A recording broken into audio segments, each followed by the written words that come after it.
Hi guys, and welcome to my review for Zell. Zell is a 3D action adventure set in a sci-fi environment containing light puzzle elements and hack and slash gameplay. Our protagonist Reed has crash landed her spaceship on the world of Zell. As you come around, you are greeted by a flying mechanical ball called Chap, who becomes your companion on your journey through the many realms of Zell. Unable to remember your name or your past, you must work with the inhabitants of the planet to try and uncover the secrets contained within. Reed uses a sword and shield in combat, but can also use a primary and secondary item to stun or burn enemies. There are 4 pieces of equipment to acquire: a zap trap, which is an electronic device that can stimulate doors to open or can temporarily freeze enemies and yourself, who can then be attacked. A sticky hook, a web-slinging device that can stun enemies briefly or can launch you over large gaps if there are some anchor points available to use. A burn hild, a flame-throwing device that melts ice and burns enemies on contact.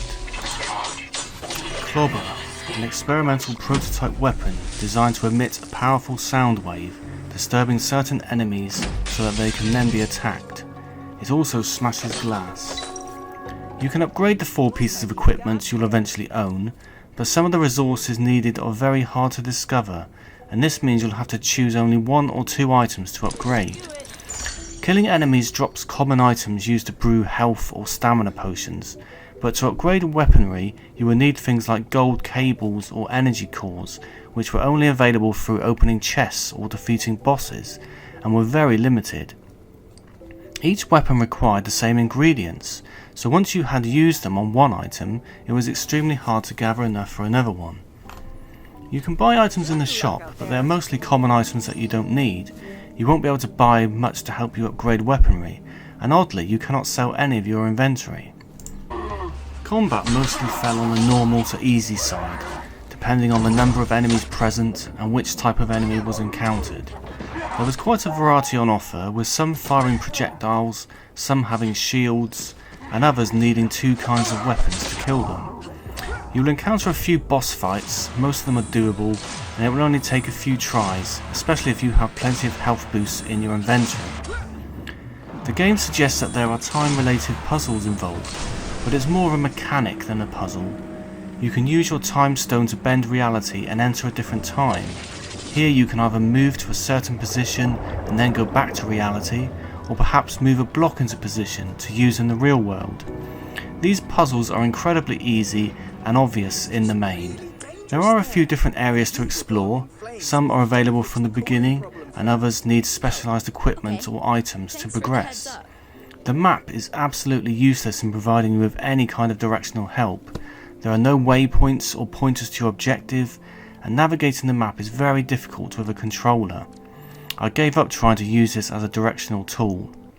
It also has no key, so sometimes identifying objects on the map is difficult.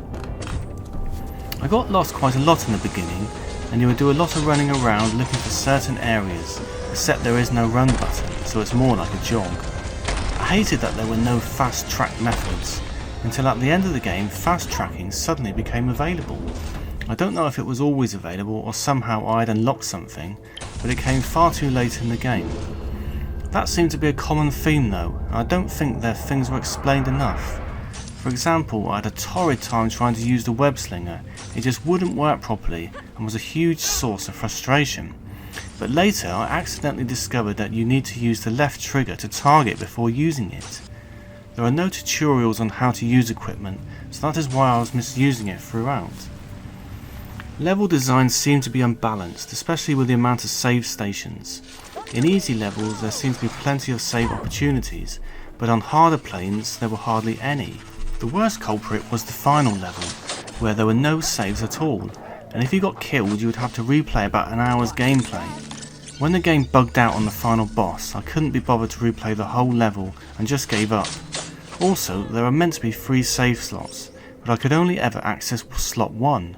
I could not work out how to use the other 2 slots. There are so many bugs still present in the game. I got stuck in the environment, I fell through the game world when initiating a time jump, and there are little annoying things like not being able to see what you are doing due to the camera angle and the environment getting in the way of your character. Often I fought battles I could not see and ran around blindly trying to pick up loot. If you open a chest or collect an extra life, a cutscene is initiated, but enemies can still attack you during the cutscene. Every time you pick up an item, a box flashes up telling you what it is, which can disturb combat and become tiresome very quickly. The story is quite intriguing, if a bit slow to develop, with some nice character development among the main characters, but others are quite trivial and have a lot of meaningless stuff to say. The story doesn't really start to blossom until the halfway point of the game, as Reed uncovers the secrets to her lost memory and how she fits into the world of Zell. But even though the story wasn't mind-blowing, it served as a nice way of gelling the gameplay together. Zell looks gorgeous and has a nice atmosphere, with its pleasant soundtrack and professional sounding voice acting, but there are too many frustrating moments for it to be enjoyable at this moment. Zell is quite broken currently, and there are some annoying mechanics and bugs which are constantly gnawing away at your enjoyment factor. Just as I was starting to appreciate the game, something would happen to mar the experience. Behind all the niggles and annoyances lies a promising game. Ultimately, I had to give the game up at its climax due to bugs and design flaws, and I watched the ending online. Zell is an enjoyable game when the bugs aren't spoiling your fun. It still needs improvement in certain areas, especially with save points, upgrading, and perhaps the puzzles could be a bit more imaginatively designed. If you like Zelda-like games, I would suggest keeping an eye on its development and buy when a few things have been fixed. Well, that's it for another review. My next review will be for Deer Journey, a nature-based walking simulator where an outcasted deer has to survive and find its path in life. Only 45 minutes in length, Deer Journey is a bit different from your normal walking sim. If you're interested in that, please click the notification bell, and if you enjoyed this video, please leave a like and subscribe. Also, please let me know your thoughts in the comments section. Thanks and see you soon.